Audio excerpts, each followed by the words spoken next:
इस वीडियो में हम कब आऊँ पाठ के अभ्यास के प्रश्न करने की कोशिश करेंगे। तो आइए शुरू करते हैं। कब आऊँ पाठ के अभ्यास के प्रश्न। तो पहला प्रश्न है कि सेठ ने किस रंग का कपड़ा रंगने को कहा। तो इसका सवाल का जवाब इस तरह से होगा कि सेठ ने किसी भी रंग का कपड़ा रंगने को नहीं कहा। अगला सवाल है, अवंती ने कपड़ा अलमारी में बंद कर दिया, क्यों। सेठ की चालाकी को देखकर अवंती ने कपड़ा अलमारी में बंद कर दिया। अगला प्रश्न, सेठ कपड़ा लेने किस दिन आया होगा। तो सेठ कपड़ा लेने किसी भी दिन नहीं आया होगा। कौन छुपा है कहाँ। नीचे के वाक्यों में कुछ हरी भरी सब्जियों के नाम छुपे हैं, ढूंढो तो ज़रा। अब भागो भी, बारिश होने वाली है। तो ये गो और भी जो हम देख पा रहे हैं, इसको मिला के गोभी बनता है। गोभी एक सब्जी है। मामू लीला मौसी कहाँ है। तो ये जो मू और ली है, इसको बना के मूली बनता है। तो एक और सब्जी आ गई हमारी। शीला के पास बैग नहीं है। तो बैग नहीं यानी कि बैग से बनता है बैंगन। अगर यहाँ हम एक अनुस्वार लगा दें तो बनता है बैंगन नहीं है। रानी बोली, हम सेम मत बोलो। तो ये हम सेम जो है वो एक सब्जी है, सेम। आगे चलते हैं। गोपाल कबूतर उड़ा रहा था। तो पालक गोपाल कबूतर उड़ा रहा था। आगे बढ़ते हैं। सही जोड़े मिलाओ। जैसे प्रशंसा का अर्थ होता है तारीफ, वैसे ही इस पाठ में एक शब्द आया था बुलंद। इसका अर्थ होता है ऊंची या ऊंचा। अच्छा, ईर्ष्या होती है जलन, और कतई होता है बिल्कुल, और जरूर होता है अवश्य। तो ये मिलान किए गए हैं, आप स्क्रीन पे देख पा सकते हैं। मुहावरे। चित्र को देखकर क्या इन्हें तुम्हें कुछ मुहावरे या कहावतें याद आती हैं, उन्हें लिखो। जैसे चिराग और अंधेरा, तो इसके लिए कहावत या मुहावरा जो रहेगा वो रहेगा चिराग तले अंधेरा। आगे है आरसी। तो हाथ कंगन को आरसी क्या। आगे है आस्तीन हाथ और सांप, तो आस्तीन का सांप। और एक 11। तो अगला है कहो कहानी। विद्यालय, गुरुजी, छुट्टी, बंदर, डंडा, पेड़, केला, ताली, बच्चे, भूख। इन सब शब्दों को पढ़कर तुम्हारे मन में कुछ बातें आई होंगी। इन सब चीज़ों के बारे में एक छोटी सी कहानी बनाओ या अपने साथियों को सुनाओ। तो एक बार जो थे गुरुजी हमें विद्यालय में पढ़ा रहे थे, तो हम जो सारे बच्चे थे वो पेड़ के पास बैठे थे, और अचानक से वहाँ पे कुछ बंदर आ गए। गुरुजी ने डंडा लिया और डंडे से बंदर को भगाने की कोशिश की, लेकिन मुझे लग रहा था कि बंदर को भूख लगी है। तो इस भूख के कारण गुरुजी ने उस बंदर को केला दिया, और उसके बाद केला देने के बाद बंदर जो था वो चला गया। और इस सब के बाद बच्चों ने ताली बजाई, और ताली बजाने के बाद गुरुजी ने हमें थोड़ी देर पढ़ाया, और उसके बाद छुट्टी हो गई।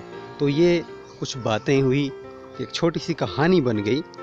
तो आप इन शब्दों का प्रयोग करके कोई अन्य कहानी भी बना सकते हैं।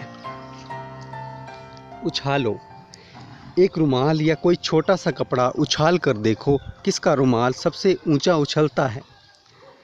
तो ये काम आपको खुद करना है, खुद करके देखना है कि किसका ऊंचा उछलता है। रुमाल के साथ बिना कुछ बांधे और इसे और ऊंचा कैसे उठाला जा सकता है। ना बांधना है और उसको ऊंचा भी उछालना है, तो ये तरीका भी आपको सोचना पड़ेगा कि किस तरह किया जा सकता है।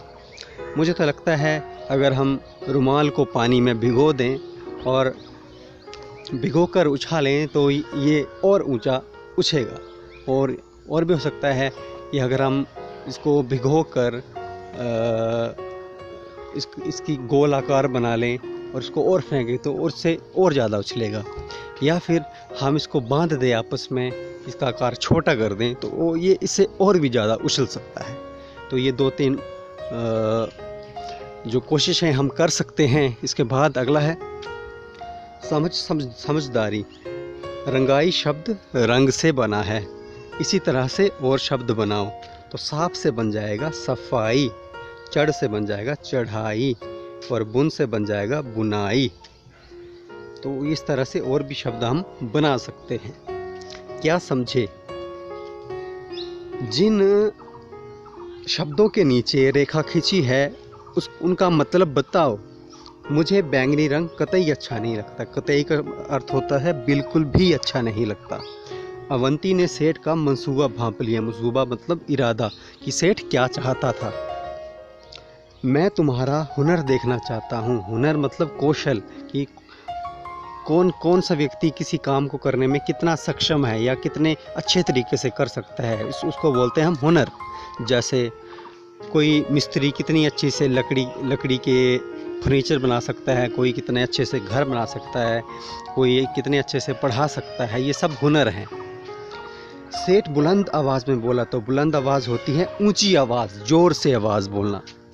सेठ को ईर्ष्या होने लगी। ईर्ष्या का अर्थ होता है जलन होना। और रंग के बारे में मेरी कोई खास पसंद तो नहीं। पसंद खास का अर्थ होता है विशेष, यानी कि कोई अधिक पसंद ना होना, कोई अधिक चीज़ पसंद ना होगा, विशेष रूप से पसंद ना होना, तो उसको बोलते हैं खास। आगे बढ़ते हैं। अफंती के बारे में कुछ वाक्य लिखो। तुम उसके कपड़ों, शकल सूरत, पालतू पशु और बुद्धि के बारे में बता सकते हैं। तो अवंती के कपड़े जो थे वो रंगीन थे,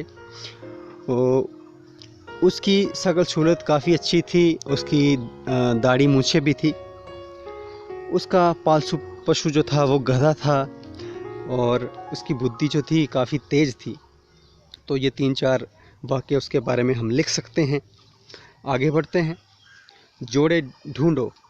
दिन दीन, मेला मैला। ऊपर दिए गए शब्दों के जोड़ों में केवल एक मात्रा बदली गई है। किसी भी मात्रा को बदलने से अर्थ भी बदल जाता है। ऐसे और जोड़े बनाओ, देखें कौन सबसे ज़्यादा जोड़े ढूंढ पाता है। पेन, पहना। टप, टिप। तिल, तेल। जरा, जीरा। पर, पैर। परत, परात। चाल, चील। सर, सैर, शेर।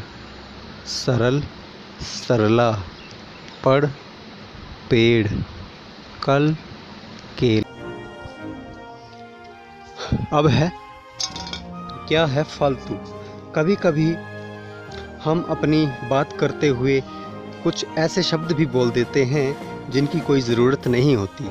इसी तरह इन शब्दों में कुछ शब्द फालतू हैं, उन्हें ढूंढकर अलग करो।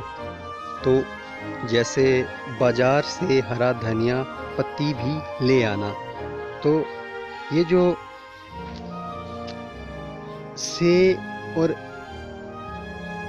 भी है, ये शायद कुछ ऐसे शब्द हैं जो फालतू है। एक पीला पका पपीता काट लो। एक पीला पका पपीता काट लो। तो ये शायद पीला जो है, ये यहाँ पे जो है वो फालतू शब्द है। अरे रस में इतनी सारी ठंडी बर्फ़ क्यों डाल दी।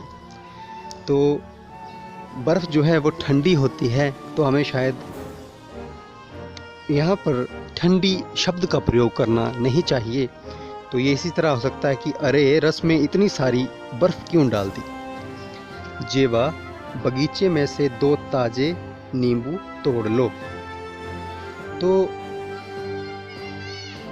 जो ताजे शब्द है मुझे लगता है ये यहाँ पे एक्स्ट्रा है या अतिरिक्त है, क्योंकि जो बगीचे में पेड़ों पे नींबू लगे होते हैं वो ताज़े ही होते हैं, तो ताज़े शब्द को हमें नहीं लगाना चाहिए।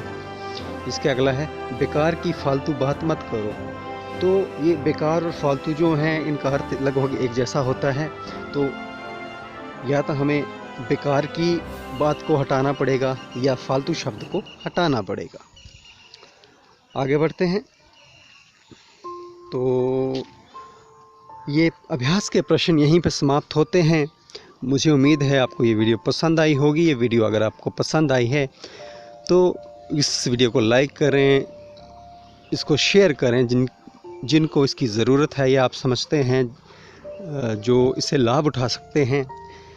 और अगर चैनल पे नए हैं तो चैनल को सब्सक्राइब भी करें। इस वीडियो को अंत तक देखने के लिए आपका धन्यवाद। मिलते हैं किसी अन्य वीडियो में, तब तक के लिए जय हिंद, जय भारत।